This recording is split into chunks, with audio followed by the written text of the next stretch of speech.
Hello, dear listener. Assalamu alaikum. How are you all? Hope are well, fit and fine. This is Hamid Islam in front of you. Today, I would like to share with you today's class. Today's class is too much important for these beginners. That's why I have to share with you today's class. বন্ধুরা, আজকে আমি 11তম ক্লাসটি আপনাদের সঙ্গে share করতে যাচ্ছি। আর 11তম ক্লাসে সকলকেই স্বাগতম। আর এই 11তম ক্লাসটি খুবই গুরুত্বপূর্ণ ক্লাস হতে যাচ্ছে। আজকের এই 11তম ক্লাসটি ইতিমধ্যে আমরা 10টি ক্লাস সম্পন্ন করেছি। আমাদের গত 10টি ক্লাস সম্পন্ন যে করেছি, এই 10টি ক্লাস ছিল একটু ভিন্ন ধরনের, কিন্তু আজকের এই ক্লাসটি হবে ভিন্ন। কেননা আজকের এই ক্লাসটিতে আমরা ইংলিশের মূল যে জিনিসটা সেটা হলো টেন্স।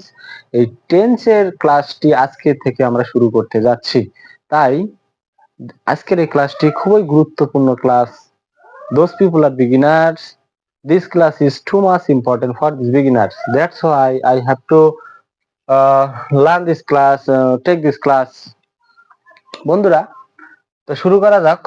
আজকে আমরা এমন একটি বিষয় শিখব, ইংরেজির এমন একটি বিষয় শিখব আজকে থেকে, যে এই বিষয়টি খুবই গুরুত্বপূর্ণ। আপনারা দেখতে পাচ্ছেন আমরা আজকে এই টেন্সের যে বিষয়টা, ইংরেজিতে টেন্স, এই টেন্সের কথাটা শুনলে আমাদের মাথাটা অনেকখানি ঘুরে যায়। আসলে টেন্স শিখতে আমাদের ইংরেজি কখনো বলা হয়ে উঠে না। কেন বলা হয়ে ওঠে না, আজকের এই ক্লাসে আপনারা দেখবেন। আর আসলে তাহলে শুরু করা যাক, আলোচনা না করে আজকে শুরু করা যাক আলোচনাটি। আমরা জানি টেন্স, এই টেন্স হচ্ছে 3 প্রকার: প্রেজেন্ট,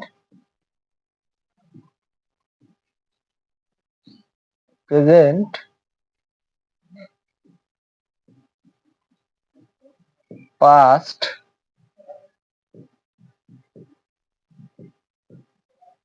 ফিউচার। দেখুন, টেন্স আমরা জানি যে টেন্স 3 প্রকার: প্রেজেন্ট, পাস্ট এবং ফিউচার। এখন আপনাকে কিন্তু শিখতে হবে না টেন্স কাকে বলে, প্রেজেন্ট ইনডেফিনিট টেন্স কাকে বলে, পাস্ট ইনডেফিনিট টেন্স কাকে বলে, ফিউচার ইনডেফিনিট টেন্স কাকে বলে, অথবা ফিউচার টেন্স কাকে বলে। আপনাকে এগুলো শিখতে হবে না। এগুলো শিখে আপনি জীবনও আপনার লাইফে আপনি ইংরেজি বলতে পারবেন না। আমরা তো বারবার শিখি টেন্স কাকে বলে, বাক্যের অন্তর্গত প্রত্যেকটি শব্দকেই টেন্স বলে। টেন্স 3 প্রকার: past tense, present tense, future tense. এই ধরনের প্রেজেন্ট টেন্স কাকে বলে, বর্তমানকালে কোনো কাজ চলিতেছে, ঘটিতেছে, এইরকম বোঝাই। আসলে এগুলো আপনি কখনো কোনোদিন আপনার পরীক্ষার এক্সাম হলে কোনো পরীক্ষায় এসেছে, কোনো চাকরি পরীক্ষা এসেছে, কোনো ধরনের কোথাও আপনাকে জিজ্ঞাসা করেছে প্রেজেন্ট টেন্স কাকে বলে? আসলে এভাবে বলেনি। পাস্ট টেন্স কাকে বলে, ফিউচার টেন্স কাকে, এভাবে আপনাকে কেউ জিজ্ঞাসা করেনি এই টেন্স সম্পর্কে। কিন্তু আপনি যদি কথাই বলতে না পারেন, টেন্স শিখলেন, ভয়েস শিখলেন, ন্যারেশন শিখলেন, আপনি সব ইংরেজি, সব গ্রামাটিক্যাল সবকিছু জানেন, আপনি ইংরেজিতে কথা বলতে পারেন না, ও শেখার তো কোনো মানে হয় না। তো আমি সেই কথাই বলতেছি যে টেন্স আসলে আমরা একটা বাংলা কথায় মেনে নিব যে এটা একটা সময়, এটা একটা সময়। এই এই টেন্সটাকে একটা সময়, কি সময়? আমাদের কথা বলার সময়। আমরা কখন কিভাবে কথা বলি, বাংলা ভাষায় আমরা কথা বলি। আমি এখন কথা বলতেছি, এই যে কথা বলতেছি বর্তমান। আমি এর আগে 10 মিনিট আগে যে কথা বলছিলাম অতীত। আমি একটু পরে কথা বলবো, একটু পরে যেগুলো শেখাবো সেগুলো ভবিষ্যৎ। আসলে আপনি যেভাবে যান না কেন, কথা আপনি 3 ভাবে বলেন: বর্তমান, অতীত, ভবিষ্যৎ। আপনি হয়তো কি একটা জিনিস, একটা কাজ হয়তো আপনি করেছেন, করবেন আর করতেছেন, এই 3 ভাবে কথা আপনি 3 ভাবেই বলবেন। আপনি যেখানে যান 3 ভাবেই তো কথা বলেন, যে আমি হ্যাঁ এই কাজটি করেছি, বা এই কাজটি করব, বা ঠিক আছে দাঁড়াও আমি এই কাজটি করতেছি, এভাবে। কিন্তু আপনাকে এই টেন্সের ভিতর এই সেন্সটা, এই টেন্সের সেন্স, আপনাকে টেন্সের সেন্সটা রাখলেই হবে, মাথায় রাখলে হবে। আপনাকে জানতে হবে না প্রেজেন্ট টেন্স কাকে বলে, পাস্ট টেন্স কাকে বলে, ফিউচার টেন্স কাকে বলে, টেন্স কি, আপনাকে এত কিছু জানতে হবে না। আপনি শুধু একটা কথা মনে রাখবেন, এই সময়টা আপনার কথা বলার সময়, ধরনটা 3 ধরনের: বর্তমানে বলেন, অতীতে বলেন, ভবিষ্যতে বলেন। এই 3 ধরনের কথা। তার ভিতর এখন ইংরেজি গ্রামার শিখতে গিয়ে আমাদের এই 3টি সময়কে 3টি ভাগে 3টি নামে নামকরণ করেছে, যে কি প্রেজেন্টে, পাস্টে এবং ফিউচারে। এটা নামকরণ করেছে আপনাকে। তো আপনি নামকরণ যে করেছে, এখন নামকরণের ভিতর আপনি খালি এটু মনে রাখবেন যে ইংরেজি জানতে গেলে, যেহেতু আপনি ইংরেজি শিখতেছেন, তাই এতটুকু মনে রাখার বিষয় আপনি মনে রাখবেন। আপনাকে মুখস্থ করতে হবে না পাস্ট টেন্স কাকে বলে, প্রেজেন্ট টেন্স কাকে বলে, ফিউচার টেন্স কাকে বলে, এত কিছু মনে রাখতে হবে না। আপনাকে শুধু আপনি কথা বলার যে ধরন, আপনি কথা বলতেছেন, কাজ করতেছেন, কাজ করার যে ধরন, আপনি তিন ধরনের কাজ করে থাকেন। আপনি করেছেন, করবেন, আর করতেছেন, 3 ধরনের কাজ। এখন যেহেতু আমরা এই টেন্সের ব্যাপারটা আলোচনা করতেছি, তাহলে আজকে আমরা এই টেন্স আবার এই টেন্স এবারে এখানে দেখুন প্রেজেন্ট ইনডিফিনিট।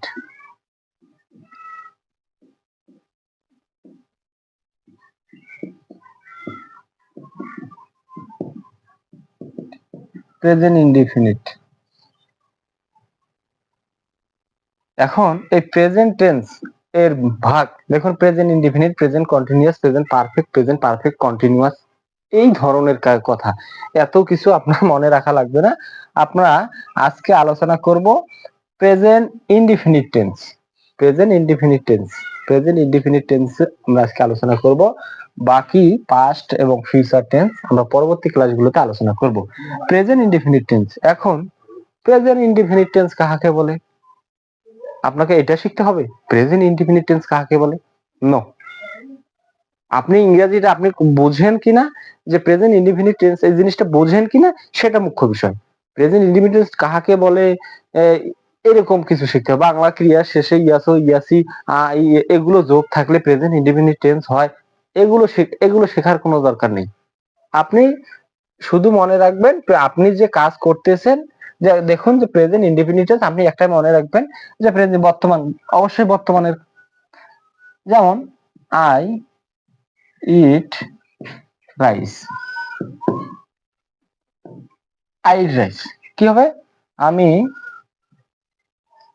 আমি ভাত খাই। আমি ভাত খাই।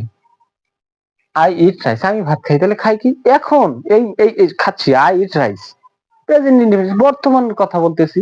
তখন আপনি বলবেন আই ইট রাইস, যখন বলবেন যে এই সেন্টেন্সটি দ্বারা বোঝাচ্ছে যে আই ইট রাইস কি, তাহলে আমি ভাত খাই, এটা বর্তমানের কথা। বর্তমানে আপনি বলতেছেন যে আই ইট রাইস, আমি ভাত খাচ্ছি, ভাত খাই। ঠিক আছে, আপনি খান ভাত না। যেমন I play football. I play football. I play football. তাহলে আই প্লে ফুটবল, আমি ফুটবল খেলি। বর্তমানে খেলেন, আপনি ফুটবল খেলেন, একটা কথা বলছেন, আপনি ফুটবল খেলেন, এই ধরনের। তাহলে আমরা এই প্রেজেন্ট যে ইনডিফিনিট টেন্স, এই টেন্সের সাবজেক্ট অনুযায়ী এর যে ব্যবহারগুলো শিখবো। প্রেজেন্ট ইনডিফিনিট টেন্সের ক্ষেত্রে আমরা এত কিছু জানা হ্যাঁ জানা লাগবে, এত কিছু বিষয়টা জানতে হবে, কিছুটা মনে রাখতে হবে। Present tense, past tense, future tense. Tense সময়টা 3 প্রকার: বর্তমান, অতীত, ভবিষ্যৎ। এই 3 ভাবে মনে রাখবেন। হ্যাঁ, এর মনে রাখার পর আপনাকে প্রেজেন্ট ইনডিফিনিট টেন্সের যে আমরা এই প্রেজেন্ট ইনডিফিনিট টেন্সটা আজকে শিখবো। প্রেজেন্ট ইনডিফিনিট টেন্স আসলে কাকে বলে, কত প্রকার, কি কি, এত কিছু জানার আমাদের কোনো দরকার হবে না। আমরা শুধু প্রেজেন্ট ইনডিফিনিট টেন্সের ইংরেজিতে যে ব্যবহার, এই ব্যবহারগুলো শিখবো। যেমন দেখুন এখানে I it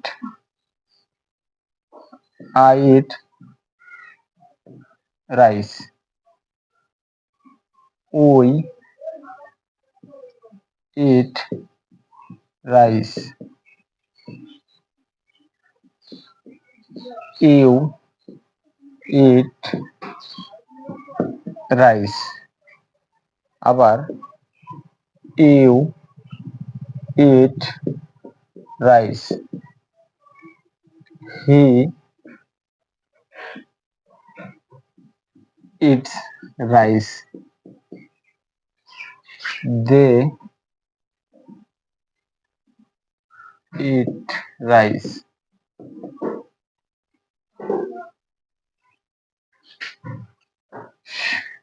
she eat rice.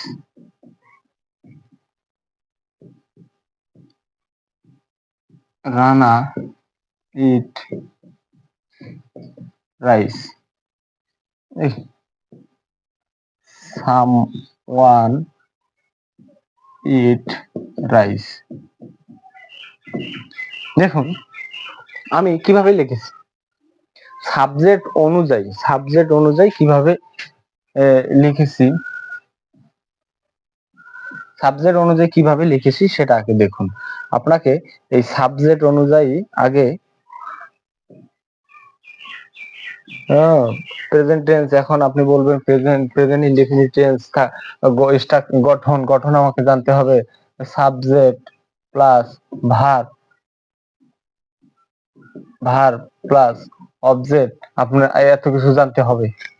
হ্যাঁ, একটা সেন্টেন্স গঠনের জন্য সাবজেক্ট লাগবে সেটা আমরা জানি, একটা ভার্ব লাগবে সেটা আমরা জানি, একটা অবজেক্ট থাকতে হবে সেটাও আমরা জানি। এখন আপনি এভাবে লেখেন সাবজেক্ট। এখন আমরা এই সাবজেক্ট গুলো দেখব যে সাবজেক্ট অনুযায়ী কার সাথে কি বসে, সাবজেক্ট অনুযায়ী কার সাথে কার সঙ্গে সঙ্গে কি বসে। দেখুন সাবজেক্টের সঙ্গে কি, আই আই ইট রাইস, আমি ভাত খাই। উই ইট রাইস, আমরা ভাত খাই। ইউ ইট রাইস, তুমি ভাত খাও। ইউ ইট রাইস, তোমরা ভাত খাও। এখানে ইউটা প্লুরাল হিসেবে ব্যবহৃত হয়েছে। ইউ আমরা জানি ইউ মানে তুমি, ইউ মানে তোমরা, দুটোই। এখন এখানে জানতে হবে ইউ, দুটো ইউ আছে, এটা হলো প্লুরাল। ইউ ইট রাইস, তোমরা ভাত খাও। তাইলে হি ইটস রাইস, সে ভাত খায়। দে ইট রাইস, তারা ভাত খায়। শি ইট রাইস, সে ভাত খায়। এখানে স্ত্রীবাচক বোঝাতে শি ব্যবহার করা হয়েছে। রানা ইটস রাইস, রানা ভাত খায়। সামওয়ান ইট রাইস, কেউ একজন ভাত খায়। তাহলে এখানে একটু দেখেন কি সমস্যাটা, এখানে সব জায়গায় ইট ইট লিখেছি, এখানে ইটস লিখেছি, এর যোগ করে দিয়েছি, এখানে এর যোগ করে দিয়েছি। কেন এর যোগ করে দিয়েছি? আমরা জানি সাবজেক্ট যদি থার্ড পারসন সিঙ্গুলার নাম্বার হয়, সাবজেক্টটা, এই যে subject I we you they he she রানা সামওয়ান, এগুলো যদি থার্ড পারসন, এর ভিতর থার্ড পারসন যদি হয় আমি আর তুমি ছাড়া, একটা কথা মনে রাখবে, আমি এবং তুমি ছাড়া দুনিয়া আর বাকি যা আছে সব থার্ড পারসন। এখন দেখতে হবে সিঙ্গুলার না প্লুরাল। যদি সিঙ্গুলার হয় তাহলে ভার্বের সঙ্গে এস বাই এস যোগ করে দিতে হবে, এস যোগ করে দিতে হবে।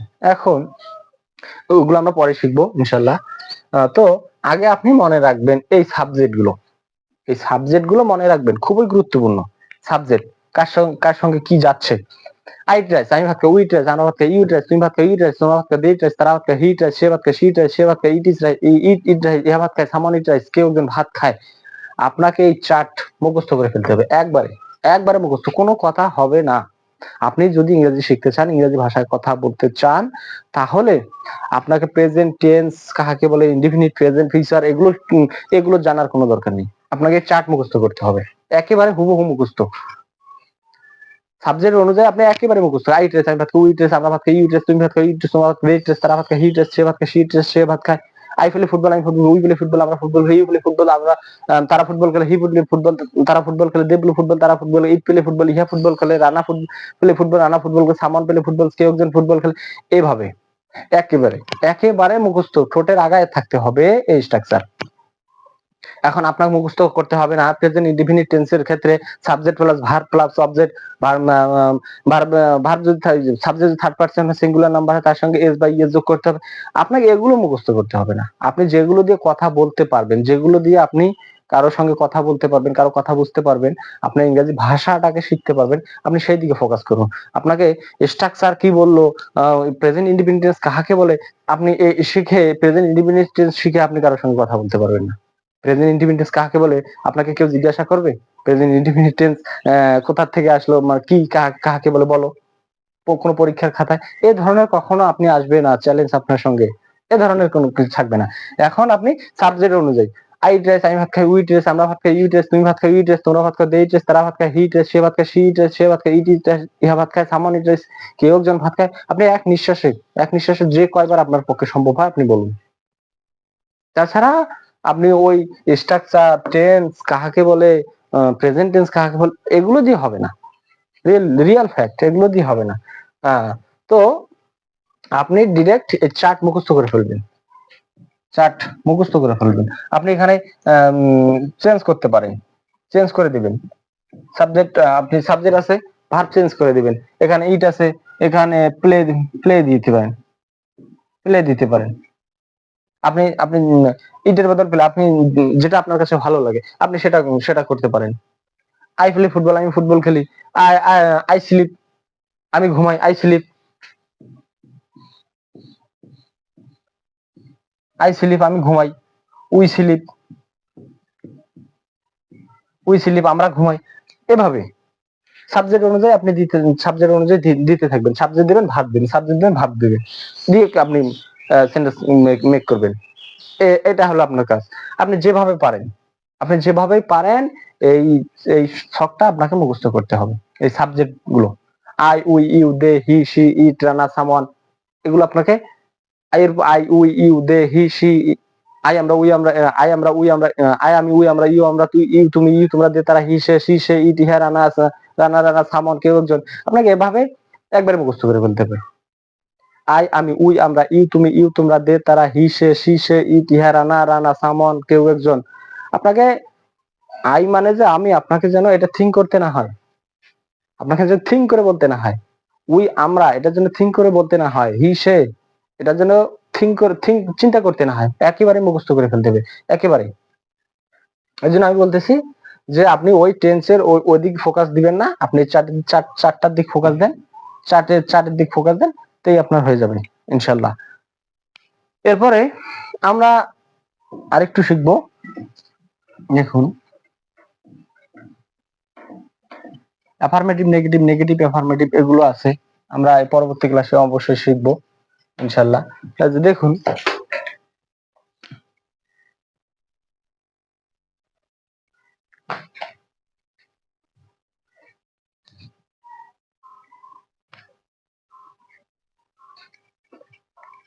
তো আজকের যে ক্লাসটি, সেই ক্লাসটিতে আপনার প্রেজেন্ট ইনডিফিনিট টেন্সের ব্যবহারগুলো শিখলেন।